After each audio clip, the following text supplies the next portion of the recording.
Guys, kung sino man po nakakakilala po sa kanya, isang buwan na po siyang palakad-lakad dito sa Richmond. Sa mga kamag-anak po niya, puntahan na lang po siya dito. Sabi daw po kasi niya, 1 week na daw po kasi siya hindi kumakain. Medyo halata na nga po sa katawan. Ayan po. Nigyan ko po siya ng tubig, tsaka ano po, cupcake. Ayan. Ay, medyo okay naman po yung pakiramdam niya ngayon. Medyo masaya po siya. Kasi nakapag-swing po siya eh. Happy po siya.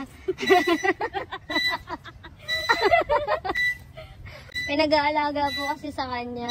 Pero tumatakas po kasi. Nangangagat po. Kaya pinakawala na po. Gusto mo bang umuwi? Uwi ka na namin. Ha? Sige, kukuha lang kami ng ng kulungan ha. Kukuha lang muna ako ng cage ha. Wait lang. Tsaka kadena. Mangagat pala. Baka po kasi mangagat po kayo. Wait lang ha. Sige. Sige.